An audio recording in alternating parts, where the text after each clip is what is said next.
What's new with cannabis? Find out today on Medical History and Mysteries.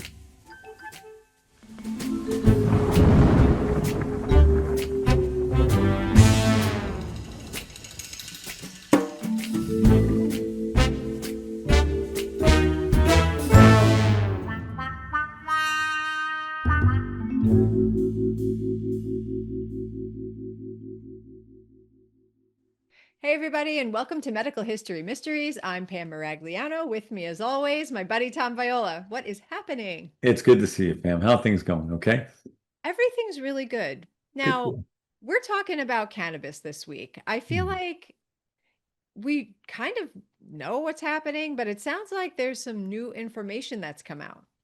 Well, things are changing all the time with cannabis. And of all things that I thought would never be an issue or would come up as an issue is cannabis being part of the bill that the House and Senate just passed to reopen the government after the shutdown. Not many people know this because most people focus on the fact that it again reopened the government until another further discussion that can happen in January. But last minute, tucked into that bill was what a resolution, or in this case, legislation, that targeted cannabinoids. Under the law, under the previous law, you had the federal law saying, okay, THC, Delta 9 THC is illegal. It's Schedule 1. It's a controlled dangerous substance. Therefore, it's illegal to possess. But when the Farm Bill was passed in 2018, it opened up a legal loophole because it said that hemp was descheduled, which meant hemp is legal, and anything derived from hemp is legal. And so the loophole is, well, I can take hemp and I can turn hemp into CBD, but I can also turn it into THC-like compounds. So Delta 8 THC, Delta 10 THC, which are similar to Delta 9, but not exact. Now, in states where Delta 9 was legalized because the states were allowed to legalize cannabis in their state, you had seltzers and other drinks, you could buy, in particular stores, and they would have THC in them, and some of them had concentrations of 5 to 10 milligrams of THC in each portion, each drink. And so the legislation that was passed said now we're going to limit and redefine hemp and say, okay, you cannot sell anything that's hemp derived if it contains more than 0.4 milligrams of THC per container. And that significantly limits the amount of THC that were found in some of these soft drinks. And in addition to that, it pretty much puts to rest Delta 8 THC and Delta 10 THC because there's really not going to be any market for them anymore since they're technically illegal. Now, this opens up another gray area because the federal government is putting this forward as a restriction. But again, just like the original argument, the states could probably say, we're not going along with it. And so again, this whole federal versus state legislation thing and the whole supremacy clause in the Constitution that says, federal law should supersede state law. At this point, it's anybody's guess as to what happens with these products. But it seems like anyway, if this legislation has passed, there's a year in which it can be challenged. And so a lot can happen in the next year. And there's a big push, a big lobby push behind having these drinks available with the 5 to 10 milligrams of THC per container.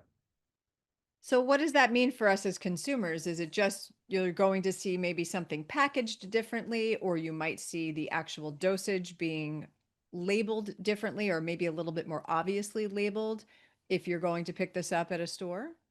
So I think that it's going to matter again based on where you live. So you're going to have those states, like for example, the state I live in, New Jersey, who was one of the first to legalize these THC containing seltzers.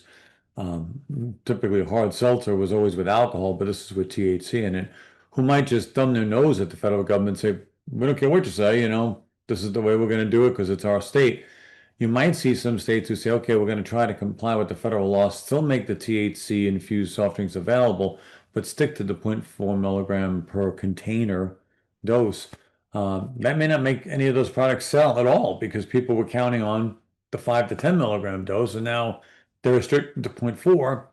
And then you're going to have some states where THC is illegal, but hemp is legal. And so it may open up to those states who currently don't have these hemp-induced or hemp-infused or THC-infused drinks, make them available now when they weren't available before, because technically at zero point 0.4 milligrams, no one's really going to get that much of a buzz, if you want to look at it that way. So I don't know what to expect now. It's almost as if we're starting all over again with cannabis, that it's going to be the states having to make the determination for themselves and whether or not they want to comply with these new federal regulations, if they even hold. Because again, in that year, the lobbyists behind this could make this whole thing go away. Wow. So that's a big difference to go from 5 to 10 milligrams to zero point 0.4. Because originally I was thinking, well, you could just drink more. But like now, to get to that, that's a lot more you'd have to drink. They've cut it significantly. Yeah, and the interesting thing here, which I'm sure you've heard about before in lots of other realms, is some of these seltzers were 5 to 10 milligrams of THC per serving. And so if the can was big enough, the 20-ounce can, you could have two servings in there, right? So now the legislation says specifically no more than zero point 0.4 milligrams per container. Okay, so does that mean I'm going to sell smaller containers and you buy more of them? Or is it going to be that I'm just reformulating the 20 ouncer now to have no more than zero point 0.4 milligrams? So I think, in my opinion, what's probably going to happen is there's going to be such a significant lobbying effort against this that the whole thing might go away.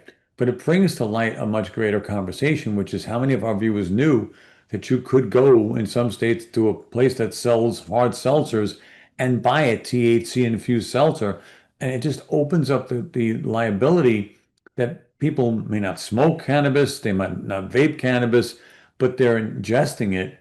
And if you know how that works, whenever you ingest THC, it's converted in your liver to 11-hydroxy THC, which makes it last a really long time. It's the only place on earth you're going to find it. It's because our livers make it. But the bottom line of that is, so I can drink a seltzer that has 5 to 10 milligrams of THC in it and feel the effects all day.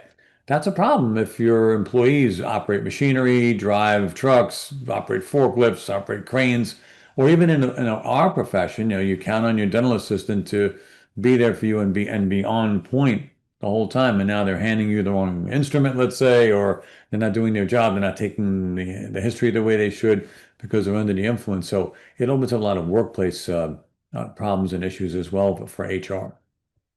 And it can happen to anybody in the office, really. I mean, you think, well, if there's people who partake in these activities, smoking or otherwise, they do it, maybe on a weekend or, to wind down at the end of the day, and they might not realize that this is staying in their system. That is a huge deal. And I think that this was really interesting because I didn't even know you could do that. So I feel like I learned something today.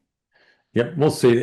Not many people know about this whole idea with the legislation, how it was kind of snuck in at the end in the grace period for a year. So I just want, again, I'm glad we have a chance to talk about it so we can raise awareness.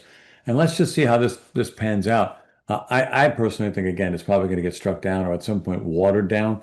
But the bottom line is THC is here to stay. In one way or another, people are going to be able to have access to it. And that just brings us to something you and I have talked about previously, which is having a policy in your office for your employees as well as your patients, right? So it's the dentist, the hygienist, the assistant, the front office staff, it's everybody. You know, they can all be using THC. They don't have to smell like they've smoked marijuana. They don't have to smell like they vape marijuana. They could be ingesting it and there'll be no evidence at all. One more thing I wanted to mention before we get off this topic is please be careful because what's happened lately, and I've been contacted to serve as a witness in some of these cases where someone was wrongly accused for using THC because when they came into work, they smelled like they used THC. But really, what happened was they lived with somebody who smokes THC, who they drove to work with somebody who vapes THC. And because it was clinging to their clothing, they were sort of guilty by association. So before you levy any opinions about anything, make sure you have a conversation. If you're the owner of the practice, make sure you have a conversation with that employee to find out exactly, what the story is before the accusations fly. All right. Well, I saw what you did with that before when you mentioned they're going to water it down. I was like, that's like perfect for what we're talking about Yep. today. So I had to bring that back up. All right. Well, thank you for increasing awareness on this topic. I certainly learned something. I hope you guys out there learned something. And I'm going to probably go to the store this weekend and see what's in our local store and see how much THC is in some of these drinks. I didn't even know it was a thing. I'm shopping. I got to see it. Yeah, I've already done it. It's here in New Jersey, and I'm always looking at them like, boy, that's like the emptiest shelf in the whole refrigerated case. So obviously, there's more people using it than I think. That's for sure. I believe so. All right, everybody, stay safe out there, and we will see you all next week. Thanks, everybody.